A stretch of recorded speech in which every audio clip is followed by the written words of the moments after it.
उत्तराखंड उच्च न्यायालय ने चारधाम तीर्थयात्रियों को राहत देते हुए दर्शन के लिए यात्रियों की निर्धारित संख्या की बाध्यता को हटा दिया है और अब देवस्थानम बोर्ड की वेबसाइट पर पंजीकरण की जरूरत भी नहीं होगी। हाईकोर्ट के इस फैसले का उत्तराखंड के मुख्यमंत्री पुष्कर सिंह धामी ने स्वागत किया। रोक हटने के बाद धर्मस्व विभाग ने यात्रा के लिए एसओपी जारी कर दी, जिसके तहत अब यात्रा के लिए लोगों को अपने तरफ से इस एसओपी का पालन करना होगा।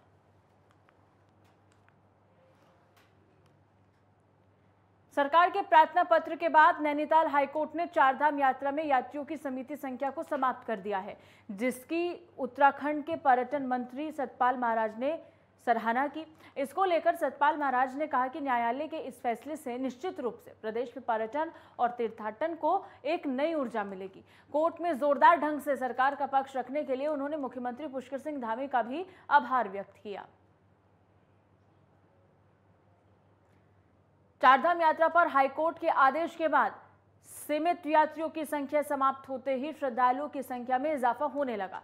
वहीं हेली कंपनियों ने भी यात्रियों की संख्या बढ़ाने का फैसला ले लिया है और उन्होंने भी संख्या बढ़ानी शुरू कर दी है। बता दें, पाटा स्थित GMVN के हेली बुकिंग काउंटर खुलने से पहले ही यात्रियों की भीड़ लगनी शुरू हो गई है, जिसको लेकर GMVN ऑफिस के कर्मचारियों ने इसको लेकर हेली कंपनियों के डिमांड अनुसार यात्रियों के टिकट बनाए हैं और उनकी तरफ से कहा गया कि ऑनलाइन बुकिंग बढ़ने से टिकट मिलने में कमी आनी शुरू हो गई है।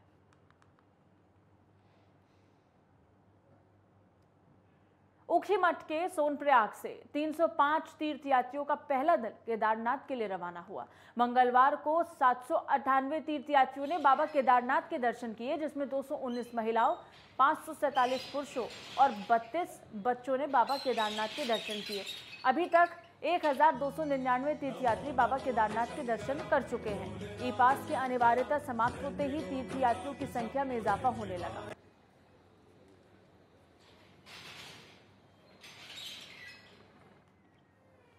जोशीमठ के बद्रीनाथ धाम में सुबह से ही तर्पण करने वाले और पिंडदान करने वाले तीर्थयात्रियों की भारी भीड़ लगी है।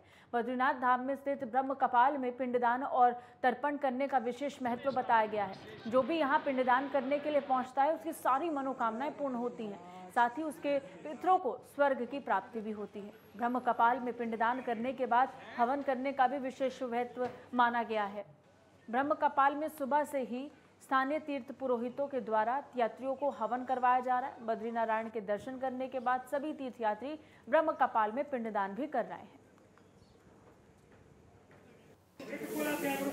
विदित है कि आज पितृ अमावस्या है और आज देश भर से सारे श्रद्धालु लोग यहाँ पर ब्रह्म कपाल तीर्थ में पहुँच रहे हैं अपने पितरों के निमित्त पिंडदान, तर्पण, हवन इत्यादि करने के लिए पहुँच रहे हैं। और जैसे कि कल माननीय उच्च न्यायालय का फैसला आया कि जैसे ही माननीय उच्च न्यायालय ने कल कहा है अपने फैसले में कि संख्या को लेकर के जो निर्धारण पहले किया गया था उसे समाप्त किया गया है, जिससे देश भर के जितने सनातन धर्मी हैं, धर्मावलंबी हैं, उनमें खुशी की लहर है और इस कारण लगातार कल से लगातार यहाँ पर संख्या की बढ़ोतरी हुई है यात्रियों में। तो आज सुबह से यहाँ पर काफ़ी उत्साह के साथ यात्री यहाँ पर पहुँच रहे हैं और अब तक 10, साढ़े 10 और 11 बजे तक का जो आंकड़ा है वो ये है कि 350 से 400 लोगों ने यहाँ पर अपने पितरों के निमित्त पिंडदान, तर्पण, हवन इत्यादि वगैरह कर दिया है और ऐसी उम्मीद की जा रही है कि शाम होने तक इस संख्या 1000 तक पहुँच जाएगी।